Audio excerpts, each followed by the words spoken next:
Բարի օր հարգելի հետևորդներ, եթերում ABC լուրերի ժամը 15-ի թողարկումն է, ես Սվետլանա Պետրոսյանն եմ, նախ կարևորը համառոտ։ Երևանը դարձել է համաշխարհային քաղաքական կենտրոն, ովքեր են ժամանել Երևան եւ ինչ են քննարկում։ Հայաստանը ներկայացնում է իր մշակույթը բարձր մակարդակով, ինչպես են եվրոպացի առաջնորդներին ծանոթացնում մեր պատմությանը։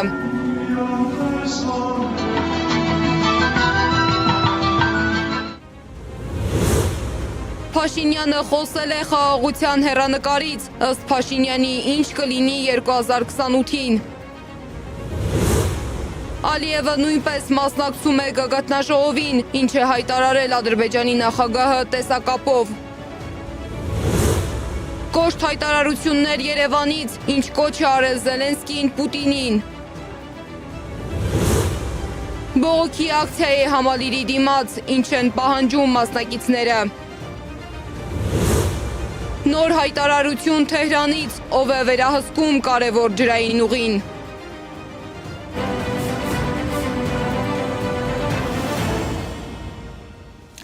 Այս օրերին Երևանը աշխարհի ուշադրության կենտրոնում է։ Մոտ 50 երկրի առաջնորդներ ժամանել են մայրաքաղաք մասնակցելու Եվրոպական քաղաքական համայնքի 8-րդ գագաթնաժողովին։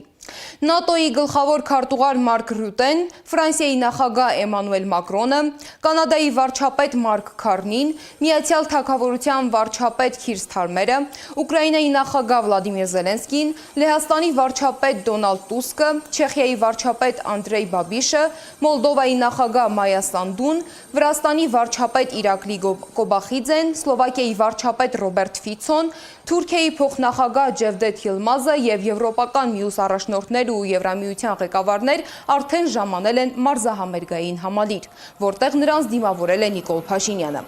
Եվրոպական քաղաքական համայնքի 8-րդ գագաթնաժողովի մասնակիցները քննարկում են դաշնակիցների եւ գործընկերների հետ հետագա ինտեգրման հարցերը եւ հիբրիդային սպառնալիքների դեմ պայքարը։ Գագաթնաժողովը համանախագահում է Եվրոպական խորհրդի նախագահ Անտոնիո Կուշտան եւ Նիկոլ Փաշինյանը։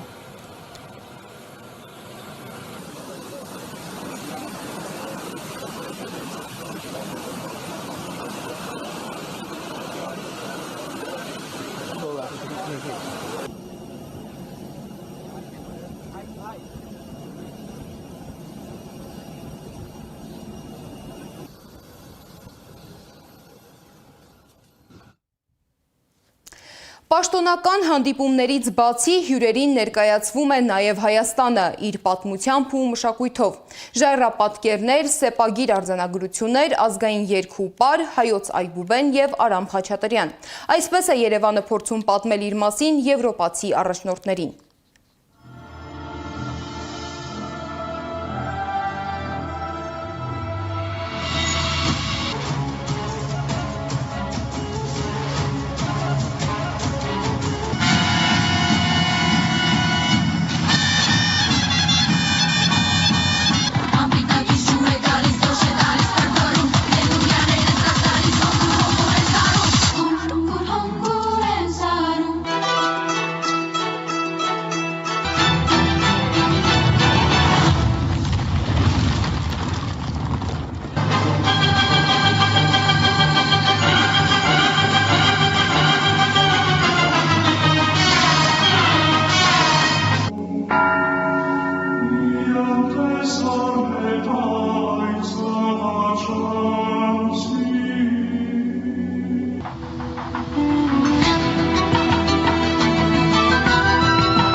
Գագաթնաժողովի բացմանը Նիկոլ Փաշինյանը խոսել է տարածաշրջանային զարգացումներից։ Նա հայտարարել է, որ հույս ունի 2028 թվականին կայցելի Ադրբեջան արդեն այնտեղ անցկացվող գագաթնաժողովին մասնակցելու համար։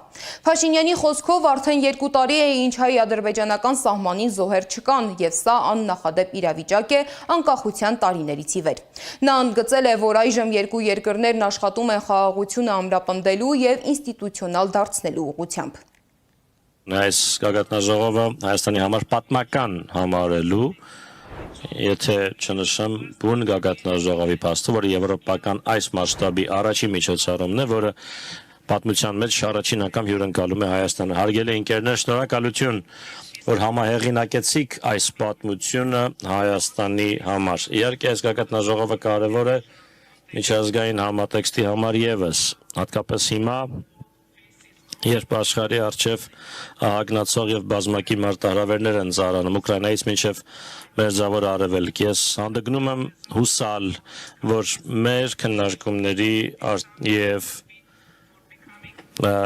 խոսակցությունների արդյունքում այս գագաթնաժողովը կարող է պատմական գագաթնաժողով դառնալ միջազգային խաղաղության եւ կայունության համար նույնպես։ Գագաթնաժողովին տեսակապով միացել է նաև Ադրբեջանի նախագահ Իլհամ Ալիևը։ Նա հայտարարել է, որ արդեն 9 ամիս է Հայաստանն ու Ադրբեջանը փորձում են ապրել խաղաղ պայմաններում, իսկ խաղաղության պայմանագրի տեքստը նախաստորագրված է։ Մեզ համար եւ վստահ եմ մեր հայ գործընկերների համար խաղաղությունն արդեն իրականություն է։ Այդ փաստից հետո Ադրբեջանը միակողմանիորեն հանեց բոլոր տարանցման սահմանափակումները, որոնք դրված էին դեռ 90-ականների սկզբին, այդ պայից ի վեր մի քանի հազար տոննա բեռ հասել է Հայաստան Ադրբեջանի տարածքով, Ադրբեջանը էլ ավելի առաջ գնալով սկսել է մատակարարել մեր նավթամթերքը, մասնավորապես բենզինը եւ դիզելը, առաջին անգամ դեպի Հայաստան։ Համապատասխանաբար ստեղծելով հենք մեր առևտրային հարաբերությունների համար։ Մի քանի հազար տոննա նավթամթերք արդեն արտահանվել է դեպի Հայաստան։ Եվս մեկ ձեռքբերում խաղաղության այս օրակարգի ներքո դա փոխկապակցվածությունն է, Տրամպի ճանապարհը բարգավաճման եւ խաղաղության անցնելու է Հայաստանով դեպի Նախիջևան եւ դառնալու է Միջին Միջանցքի մի մաս։ Եվ Հայաստանը եւ Ադրբեջանը արդեն տեսնում են խաղաղության պրակտիկ օգուտները։ Այս հնարավորությունից օգտվելով ես կցանկանայի երախտիկս հայտնել Եվրահանձնաժողովին վերջինիս դիրքորոշման համար Հայաստան-Ադրբեջան խաղաղության գործընթացի նկատմամբ։ Ցավոք սրտի ոչ բոլոր եվրոպական կառույցներն են ցուցադրել նույն մոտեցումը։ Նրանցից մեկը Եվրոպական խորհրդարանն է եւ մյուսը Եվրախորհրդի խորհրդարանական վեհաժողովը։ Ինչ բանաձևի մասին է խոսում Ադրբեջանի նախագահը։ Կարող է արդյոք այս բանաձևը իրական ազդեցություն ունենալ, թե այն կմնա քաղաքական հայտարարության մակարդակում։ Անահիտ Սարգսյանի ռեպորտաժում։ Եվրախորհրդարանն ընդունեց բանաձև, որով սատարում է Հայաստանում ժողովրդավարության հաստատմանը եւ բարձրաձայնում ռազմագերիների ու պատանդների վերադարձի հարցը։ Ադրբեջանի արձագանքը սպասեցնել չտվեց, նախ հայտարարվեց, որ Միլի Մեջլիսը կդադարեցնի իր մասնակցությունը ԵՄ-Ադրբեջան խորհրդարանական համագործակցության կոմիտեին, ապա Ադրբեջանի ԱԳՆ կանչվեց ԵՄ դեսպան Մարիանա Կոյունչիջին եւ բողոքի նոտա ստացավ։ Սակայն ինչ ազդեցություն կարող է ունենալ այս բանաձևի ընդունումը։ Արման Աբովյանը շեշտում է, չարժե մեծ սպասելիքներ ունենալ։ Բանաձևեր են ընդունում, հետո Մենակ ընդունեցին բանաձևը, հետո մեխանիզմ կա այդ բանաձևը իրականացնել կամ իրագործել, կամ ստիպել, նախկինում կար, հիմա ոչ։ Շատ պարզ պատճառով վերաձևավորվող աշխարհում աշխարհաքաղաքական բոլոր կանոնները ժամանակին, որոնք գործում են, իրենք չկան, հիշենք նույն ԵՄ-ի կամ Եվրամիության խորհրդարանական վեհաժողովի բանաձևերը կապված Արցախյան ցեղասպանության, կամ Արցախում տեղի ունեցած, այն սարսափելի վայրագությունների մասին, որը ըստ էության մնաց միայն թղթի վրա։ Քաղաքագետ Արա Պողոսյանը նույնպես հիշեցնում է, որ 2023 թվականին Եվրախորհրդարանը նման բանաձև էր ընդունել եւ Ադրբեջանը նույնպիսի կոշտ արձագանք էր տվել, ապա ժամանակավորապես դադարեցրել գործակցությունը Եվրախորհրդարանի հետ։ Պատմությունը կրկնվում է։ Այժմ Ադրբեջանը հավանաբար կարծելով, որ փոխել է իր քաշային կարգը եւ այժմ հանդես է գալիս որպես միջին տերություն կամ ռեգիոնալ տերություն եւ իր դիրքորոշումը, իր վարքագիծը կարող է լինել ճնշում Եվրոպական միության եւ Եվրոպական խորհրդարանի վրա, փոխելու նրանց դիրքորոշումը։ Պողոսյանի կարծիքով կանխատեսելի էր Ադրբեջանի նման ռեակտիվ արձագանքը։ Այն բնորոշ է ավտորիտար պետություններին, որոնք ունեն ներքին լեգիտիմության խնդիր եւ արտաքին լեգալության ֆոն պահելու նպատակով են հաճախ այսպիսի պահվածք ցուցաբերում, ակնկալելով ազդել արտաքին աշխարհի ընկալումների վրա։ Ինչ վերաբերում է բանաձևի ազդեցությանը, ապա քաղաքագետը համարում է, որ այն չունի իրավական ուժ, պարզապես քաղաքական աջակցություն է եւ ամեն դեպքում կարևոր ուղերձ։ Այն պատկերացմամբ, ինչ պատկերացմամբ Ադրբեջանում պատկերացնում են, նաև միջայլոց Հայաստանի իշխանությունները պատկերացնում են Արցախի հիմնախնդրի վերջնական լուծում, խնդիրը կարգավորված չէ, կոնֆլիկտածին իրավիճակը պահպանվում է եւ սա այդ փաստի արձանագրումն է կարծեք թե։ Բայց այս քայլերի տակ ընկած է ավելի խորքային հաշվարկ։ Ադրբեջանը կարծես իրեն արդեն տեսնում է որպես տարածաշրջանային քաշային կարգ փոխած խաղացող եւ փորձում է այդ կարգավիճակը վերածել քաղաքական լծակի, նաեւ Եվրոպական միության հետ հարաբերություններում։ Արման Աբովյանն էլ է հիշեցնում, որ նույն Եվրահանձնաժողովի նախագահ Ուրսուլա ֆոն դեր Լեյենը 2022-ից 24 թվականներին 2 անգամ հաստատել է այն թեզը, որ Ադրբեջանը հանդիսանում է Եվրամիության ռազմավարական գործընկերը։ Ինչ վերաբերում է կոնկրետ բիզնեսին, զենքին, գետնի վրա գործողություններին, Ադրբեջանը եւ Եմեն միասին ռազմավարական գործընկերներ են։ Ինչ վերաբերվում է մարդու իրավունքների, օրինակ, չգիտեմ, վայրագությունների դատապարտելու եւ այլն, Ադրբեջանը այստեղ իհարկե դեմ է։ Դա բնավ չի նշանակում, որ Ադրբեջանը իր հարաբերությունները ԵՄ-ի հետ խզում է, կտրում է։ Վերջին իրադարձությունները ցույց են տալիս, որ ԵՄ-ադրբեջանական հարաբերությունները աստիճանաբար խորանում են։ Հաշվի առնելով Ադրբեջանի գազի մատակարարման վերաբերյալ գործակցությունների քանակը ԵՄ անդամ պետությունների հետ։ Եվրամիության խորհրդարանը, դե լավ սենց ասենք, վեաժողովը, հա, ընդունում է ոչ թե հայամետ, ոչ թե հակաադրբեջանական, այլ ընդունում է արդարացի որոշակի մի փաստաթուղթ, բանաձև, Ադրբեջանը դա չի ընդունում։ Այստեղ Միլի Մեջլիսը հավաքում է եւ ասում է՝ դե մենք չենք բանանի էլ հետները չենք աշխատի։ Երկրորդ փուլն է գալի, այսինքն զուգահեռ փուլը ավելի է խորանում գործնականում գետնի վրա Ադրբեջանի եւ Եվրամիություն քաղաքականությունը։ Ինչ վերաբերում է ռազմագերիների վերադարձին, ապա Ադրբեջանը կարող է այդ քայլին գնալ միայն Հայաստանի Հանրապետության ներկայիս իշխանության վերարտադրությունն ապահովելու համար։ Ընդգծենք, ռազմագերիների վերադարձը ունի միայն եւ միայն նախընտրական տրամաբանություն, այսինքն վերադարձը կապ ունի միայն եւ միայն իշխող ռեժիմի ռեյտինգի բարձրացմանը։ Աբովյանի դիտարկմամբ պետք է ոչ ուրախանալ եւ ոչ էլ տխրել Եվրամիության հայտարարություններից։ Պարզապես իրավիճակը ռեալ դիտարկել, հաշվի առնելով, որ Եվրամիության գետնի վրա որոշող գործընթացներն ադրբեջանամետ են, իսկ արտաքուստ միգուցե եւ Հայաստանի սատարող։ Անահիտ Սարգսյան, Մհեր Դավթյան, Աշոտ Բարբարյան, ABC Media։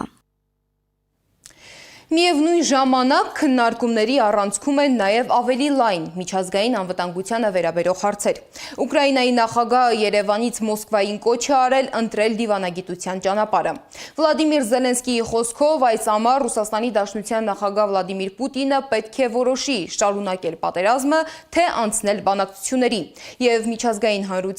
հանրությունը պետք է նրա մղի հենց դիվանագիտական լուծմանը։ Այս ամառը լինելու է պահը, երբ Պուտինը պիտի որոշի, թե ինչ պիտի անի այնուհետ, այն պիտի ընդլայնի պատերազմը, թե պիտի անցում կատարի դիվանագիտության, եւ մենք պիտի մղենք նրան դեպի դիվանագիտություն։ Ռուսաստանը մայիսի 9-ին շքերթ է կազմակերպելու Մոսկվայում ռազմական տեխնիկայով եւ եթե դա տեղի ունենա, առաջին անգամ է լինելու սա բազմաթիվ տարիների ընթացքում, որ նրանք չեն կարողանալու թույլ տալ իրենց ռազմական տեխնիկա ցույց տալ եւ վաղ սփռող ԱԹՍ-ները բզալու են Կարմիր հրապարակի վրա եւ սա ցույց է տալիս, որ նրանք ուժեղ չեն եւ մենք պետք է շարունակենք մեր պատժամիջոցները նրանց դեմ եւ 20-րդ փաթեթը պիտի առաջ մղենք եւ շնորհակալ եմ բոլոր առաջնորդներին Եվրամիության նա Անտոնիո Ուրսուլա շատ շնորհակալություն եւ հատկապես այն պատժամիջոցները, որոնք միտված են ռուսական նավթին, ռազմարտունաբերությանը եւ ռուսական բանկերին։ Մենք պետք է շարունակենք այս ճնշումը, մենք պետք է մղենք Ռուսաստանին դեպի դիվանագիտություն եւ կխնդրեմ, որ սրա կարևորությունը բոլորս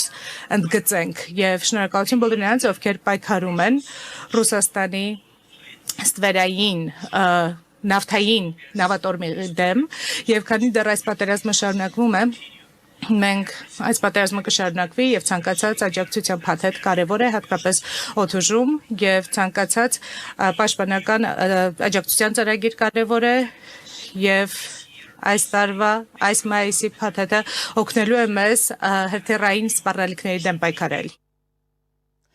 Իսկ Ֆրանսիայի նախագահ Էմանուել Մակրոնը իր ելույթում նշել է, որ Հայաստանը վերջին տարիներին էական փոփոխությունների է անցել։ Նրա խոսքով, եթե տարիներ առաջ Հայաստանը ընկալվում էր որպես Ռուսաստանի ազդեցության գոտի, ապա այսօր երկիրը փորձում է ընտրել խաղաղություն եւ եվրոպական ուղղություն։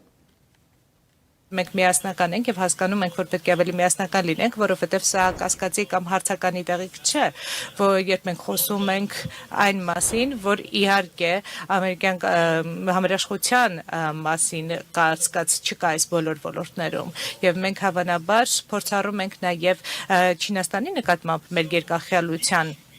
ճնշումը եւ հետեւաբար մեծ խնդիրը, որ մենք ունենք այս պահին հետեւյալն է, որ մենք ճգնաժամերից եւ պատերազմներից անդին մենք ունենք շատ լուրջ ռիսկազերծման ռազմավարություն, որը պետք է իրականացնենք, որը շատ ավելի մեծ ներդրում եւ համակարգում է պահանջելու եվրոպացիների շրջանում եւ եկեք հստակ լինենք,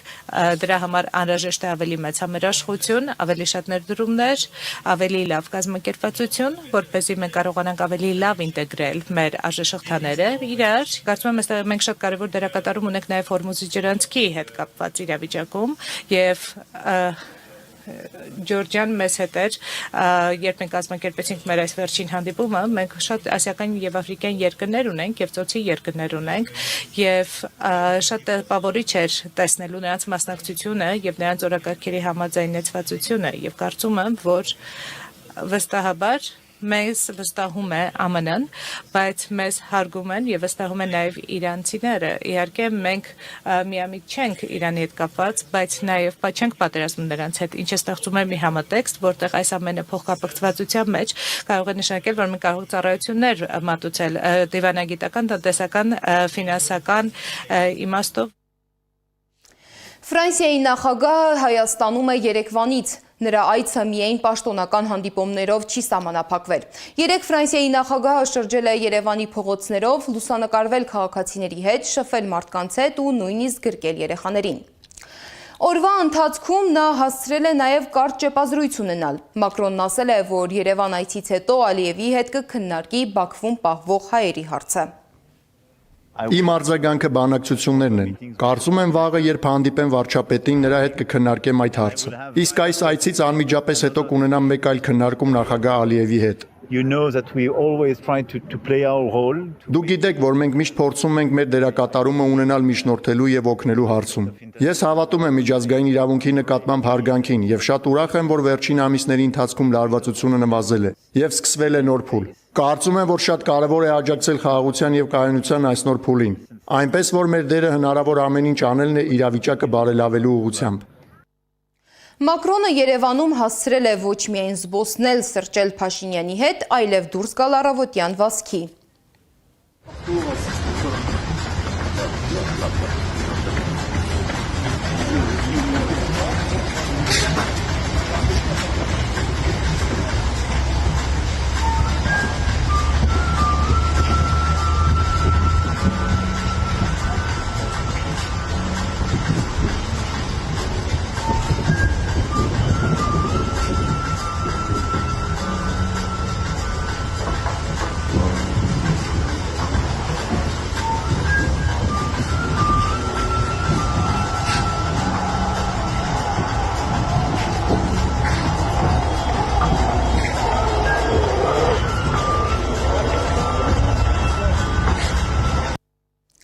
Սակայն մինչ ներսում ընթանում է 50 երկրների պատվիրակությունների մասնակցությամբ գագաթնաժողովը, դրսում բողոքի ակցիա է։ Ակցիայի մասնակիցներն ուզում են միջազգային հանրությանը, եվրոպական առաջնորդներին եւ բոլոր նրանց, ովքեր մասնակցում են եվրոպական քաղաքական համայնքի գագաթնաժողովին, ցույց տալ երկրում առկա խնդիրները։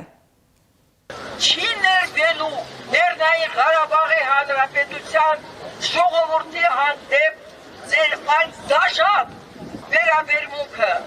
դաշնությունը արտահայտվում է ոչ միայն ձեր գործողություններով, այլ ձեր անտարբերությամբ։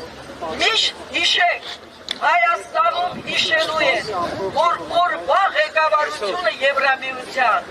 նրանք ամբողջովին դեմ են ժողովրդավարության, մարդու իրավունքների, նրանք դեմ են իրավունքի,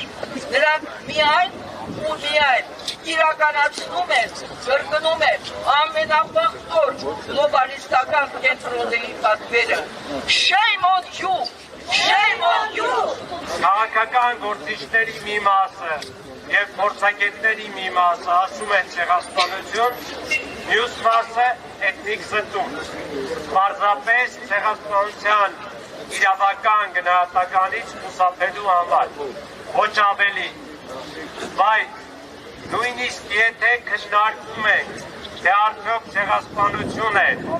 թե մարդկության դեմ հանցագործություն, էությունը չի փոխվում։ Ոչ պատասխանատվության տեսանկյունից, ոչ էլ իրավունքների վերականգնման լուծումների տեսանկյունից։ Եվ այս առումով ես կուզեմ հիշեցնել, որ մեր վերադարձի իրավունքը ոչ միայն ապրիորի է, բխելով միջազգային իրավունքի տարբեր հաստատքներից, այլ նաև կոնկրետ է եւ անմիջական։ Ակցիայի մասնակիցները նաև ցանկացել են նամակ փոխանցել Հայաստանում գտնվող ԵՄ պաշտոնյաներին, սակայն նրանց թույլ չեն տվել։ Իսկ ուղերձը ո՞նց հասցնենք։ Ուղերձը կարող եք հասցնել իրենց ներկայացուցիչներին։ Դե հիմա մոտենանք, այնտեղ ներկայացված են իրենց։ Մոտենալ կներեք։ Երկու հոգին ինչ վտանգ են, ինչու չեն կարող երկու հոգի բարձրանալ։ Գիտեք ինչ, եթե ուղղակի քննարկենք հայեցողական լիազորության, այստեղ հայեցողական լիազորություն չկա։ Տվյալ դեպքում Դուք կարող եք ուղղակի իրենց տեղեկացնել, որ մենք ուզում ենք պատասխանեմ հերթով խոսենք, հա։ Բանը Գվարդիան հայեցողական լիազորություն այստեղ չունի։ Գվարդիան կատարում է պարտականությունները, տվյալ դեպքում միջոցառում ունի բնական ընթացք ապահովել։ Քաղաքացիները իրենց բողոքն արտահայտել են նաև ձեռնաշխտաներով ակցիայի միջոցով։ Նրանք հայտարարել են, Հայաստանում ժողովրդավարություն չկա, մեզ շղթայում են բանտարկում խոսելու համար։ Այս մարդիկ ընտրություններից մի քանի ամիս առաջ Հայաստանի Հանրապետության քաղաքացիների գրպանի հարկերի հաշվին միլիոնավոր դրամների պարգևավճարներ են ստանում եւ այս պարգևավճարներով այսօր ընդամենը մի քանի օրից օֆիցիալ ձևով կազմակերպելու են իրենց նախընտրական քարոզարշավները եւ նորից էլի Եվրոպայի երեսին թոզ են փչելու, թե Հայաստանում երկինքը պարզ է, խաղաղության օրակարգ է, խաղաղություն է տիրում եւ Ադրբեջանի հետ հարաբերությունները կարգավորված են։ Մինչդեռ Բաքվում դեռևս ունենք անազատ քաղաքացիներ։ Արցախի ռազմաքաղաքական ղեկավարությունը, որը բանտարկված է եւ մենք չգիտենք արդյոք նրանք երբևէ ազատ են արձակվելու, որովհետեւ այս մարդիկ այստեղ զբաղված են երեսպաշտությամբ։ Նրանք կեղծավորի պես ամբողջ աշխարհի երեսին թոզ են փչում, թե Հայաստանում ազատ խոսքի իրավունք կա։ Անհայտ կորած զինծառայողների հարազատները եւս ակցիա են իրականացրել համալիրի դիմաց, փորձելով գրավել Հայաստան ժամանած եվրոպացի առաջնորդների ուշադրությունը։ 6 տարի է սևից բացի այլ գույն չենք կրել։ Այսօր հատուկ սպիտակ ենք հագել, որը անորոշության նշան է։ Մենք դրսից ենք ողջ, ներսից մեռած ենք, ասել է անհայտ կորած տղաներից մեկի մայրը։ 6 տարի սպասում ենք մեր երեխաներին, բայց անարդյունք։ 6 տարի պայքարում ենք, բոլոր իշխանական դռները, բոլոր կառույցների դռները ծեծել ենք, բայց ոչ մի արդյունք։ Մեր իշխանությունը երբեք չի հետաքրքրվում երեխաների հարցով։ Այն երեխաների, որոնց արյան գնով, որոնց կյանքի գնով իրանք ձեռք են բերել խաղաղություն կոչեցյալը, որոնց շնորհիվ իրանք այսօր ապրում են, իրանց երեխաներին երջանկացնում են։ Երևանում անցկացվող Եվրոպական քաղաքական համայնքի 8-րդ գագաթնաժողովին Վլադիմիր Զելենսկիի մասնակցությունը ըստ նախկին արտգործնախարար Վարդան Օսկանյանի կարող է ընդգծել Հայաստանի արտաքին քաղաքական անհավասարակշռությունը։ Նա հիշեցրել է, որ Փաշինյանը 2018-ին իր վարչապետությունը սկսել է ֆրանկաֆոն գագաթնաժողովով եւ այժմ այն կարող է ավարտվել եվրոպական քաղաքական համայնքի միջոցառմամբ, ինչը Օսկանյանի գնահատմամբ կարող է վերածվել ոչ միայն քաղաքական, այլ նաեւ ռազմավարական ռիսկի։ Արտաքին քաղաքական անզգույշ, կտրուկ եւ ամբովանդակ մանիֆեստները բացառապես ներքին լսարանում դիվիդենտներ շահելու նպատակ են ունեցել։ Դրա հետևանքով Հայաստանի նման խոցելի դիրքում գտնվող երկրում հավասարակշռված եւ մտածված քաղաքականություն վարելու փոխարեն Փաշինյանն իրեն հռչակել է որպես Հայաստանը Եվրոպա տանող։ Սակայն եթե մի քանի տարի առաջ այս մակերեսային ծրագրին հավատացողներ կային, այսօր արդեն ակնհայտ է, որ Հայաստանը Եվրոպային ոչ մի քայլով չի մոտեցել։ Փոխարենը դարձել է աշխարհաքաղաքական հակադրության մարտադաշտ։ Այդ համատեքստում եվրոպական քաղաքական համայնքի գագաթնաժողովն իր օրակարգով ընդունվելիք հայտարարություններով եւ այնպիսի գործիչների ներկայությամբ, ինչպիսին է Վլադիմիր Զելենսկին, կարող է ավելի ընդգծել Հայաստանի անհավասարակշիռ արտաքին քաղաքականությունը, խորացնելով մտահոգությունները նման ընթացքի տնտեսական ու անվտանգային բացասական հետևանքների վերաբերյալ։ Ինչպես հասկացանք, Երևանը այս օրերին վերածվում է եվրոպական քաղաքական խոշոր կենտրոնի, եւ այդ պատճառով այս օրերին նախատեսված են երթևեկության սահմանափակումներ։ Քաղաքապետարանը հրապարակել է մայիսի 4-ից 5-ը փակվող փողոցների ցանկը։ Մայիսի 4-ին ժամը 7-ից 19:00-ն փակ են լինելու Հաղթանակ կամրջից Աթենքի փողոց տանող ճանապարհահատվածը, Քրքորյան փողոցից Ծիծեռնակաբերդի խճուղի տանող ուղղությունը։ Ժամը 7-ից 10:30-ը փակ են լինելու նաև Հանրապետության հրապարակը, Աբովյան փողոցը Սայաթնովայի պողոտայից դեպի Հանրապետության հրապարակ հատվածը, Մաշտոցի պողոտայից եւ Գրիգոր Լուսավորչի փողոցից Հաղթանակի կամուրջ տանող հատվածները, Ագաթան Գեղոսի, Գրիգոր Լուսավորչի, Արշակունյանց պողոտա Խաչմերուկից Գրիգոր Լուսավորչի փողոց ուղղությունը, Շահումյան հրապարակից Բեյրութի փողոց ընկած հատվածը, Ազատության պողոտան, Բաբայան փողոցից Սարալանջի շրջանցիկ ճանապարհ տանող հատվածը։ Մայիսի 5-ին ժամը 8-ից 12-ը փակ են լինելու Հանրապետության հրապարակ մուտք գործող բոլոր փողոցները, Շահումյան հրապարակից դեպի Հաղթանակի կամուրջն ընկած ճանապարհահատվածը, Աթենքի փողոցը, Ծիծեռնակաբերդի խճուղին, Մաշտոցի պողոտան, Սայաթնովայի պողոտան, Աբովյան փողոցը, Բաղրամյան փողոցը։ Բայց Հայաստանը եվրոպական գործընկերներին հյուրընկալելուց բացի նաև պատրաստվում է հունիսի 7-ին կայանալիք խորհրդարանական ընտրությանը։ Կենտրոնական ընտրական հանձնաժողովն արտահերթ նիստով սահմանել է խորհրդարանական ընտրության նախընտրական քարոզչության կարգը։ Որոշմամբ սահմանվել են հանրային եւ մասնավոր հեռարձակողների կողմից կուսակցություններին եւ դաշինքներին տրվող անվճար եւ վճարովի եթերաժամերի սկզբունքներն ու ժամանակացույցը։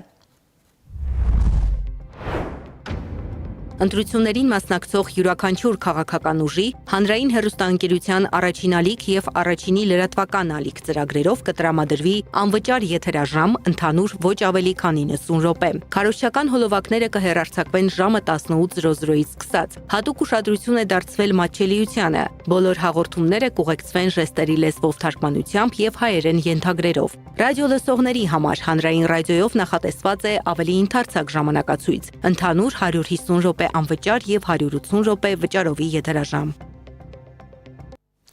Իսկ երեկ կենտրոնական ընտրական հանձնաժողովի արտահերթ նիստում ընտրությանը մասնակցող քաղաքական ուժերը ընտրել են, թե որ համարի ներքո են լինելու քվեաթերթիկում։ Թե ինչ է տեղի ունեցել կենտրոնական ընտրական հանձնաժողովի արտահերթ նիստում, հետևել է Անի Աբախյանը։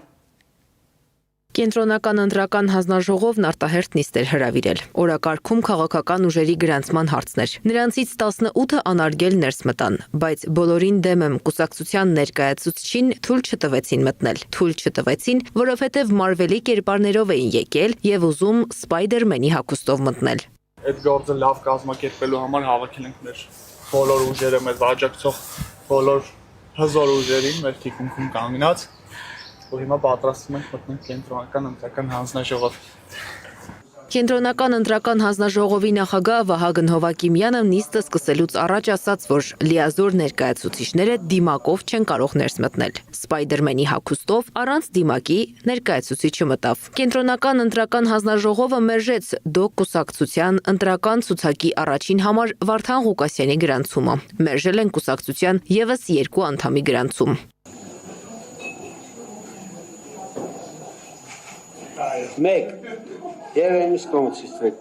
Գրանցումներին հաջորդել է վիճակահանությունը։ Քաղաքական 19 ուժ ընտրությանը մասնակցելու համարն է ընտրել։ Պետական կուսակցություն լիազորիկացիա։ Վիճակահանությունից հետո պատկերը հետևյալն է։ 14 դալիճնես։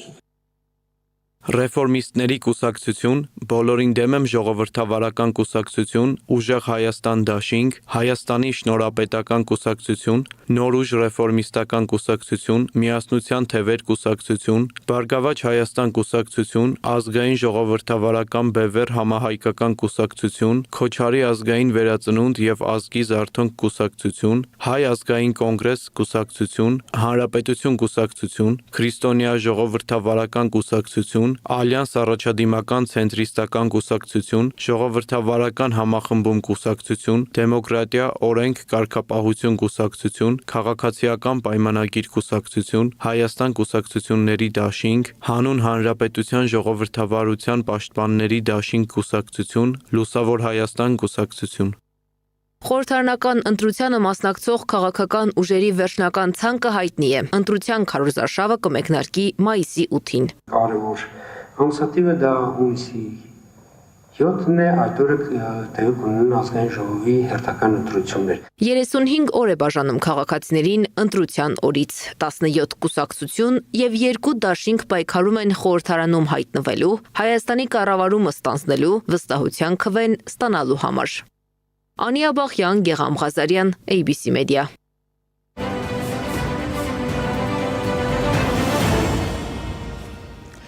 Թեհրանը ԱՄՆ-ին զգուշացնում է զերծ մնալ Հորմուզի նեղուցին մոտենալուց։ Իրանի զինված ուժերի Խաթամ Ալ-Անբիա կենտրոնական շտաբի հրամանատարի խոսքով իրանցի զինվորականները վերահսկում են Հորմուզի նեղուցը, որով լցանավերի եւ առևտրային նավերի անցումը կարող է իրականացվել Իրանի զինված ուժերի հետ համաձայնեցմամբ։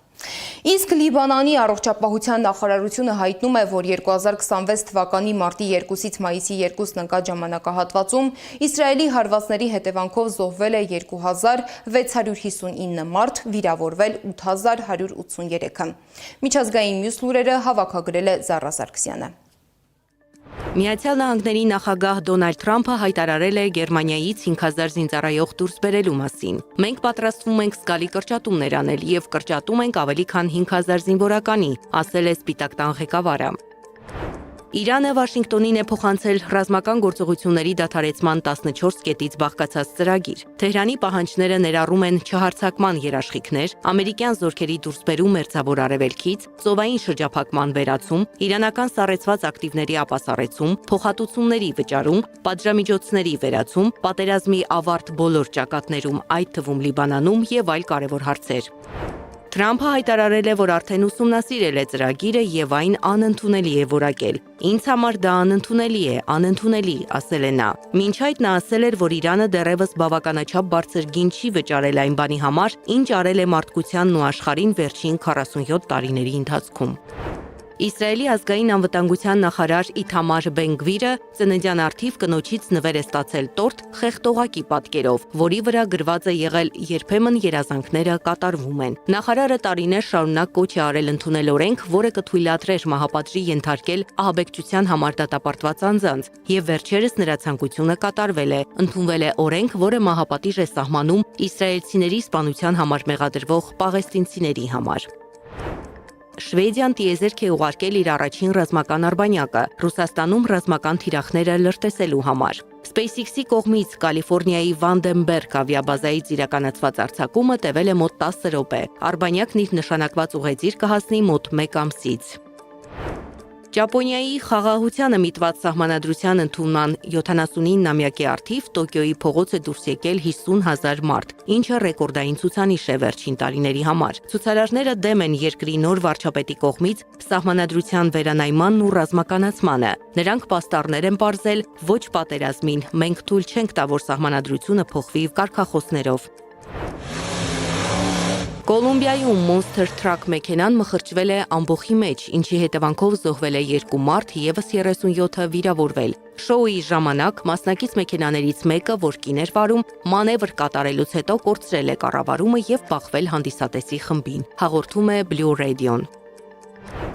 Թերմոսներ, որոնք կարող են կուրացնել մարդկանց։ Թերմոս հայտնի ընկերությունը հետ է կանչել ավելի քան 8 միլիոն թերմոս։ Պատճառը դեֆեկտային կափարիչներն են։ Բացելիս դրանք կարող են դուրս թռչել լուրջ վնասվածքներ պատճառելով։ Դրանց պատճառով արդեն 3 մարդ կորցրել է տեսողությունը։ Զարա Սարգսյան, Նոնա Գևորգյան, ABC Media։ Այս ժամի համար նախատեսել ենք այսքանը, շարունակեք հետևել մեր սոցիալական բոլոր ցանցերում կամ այցելեք մեր պաշտոնական կայք www.abcmedia.am։ Շնորհակալություն, որ մեզ հետ էիք։ ABC Newsroom հաղորդման հերթական թողարկումը ժամը 18-ին է, տաղավարում կաշխատի Աննա Սարգսյանը։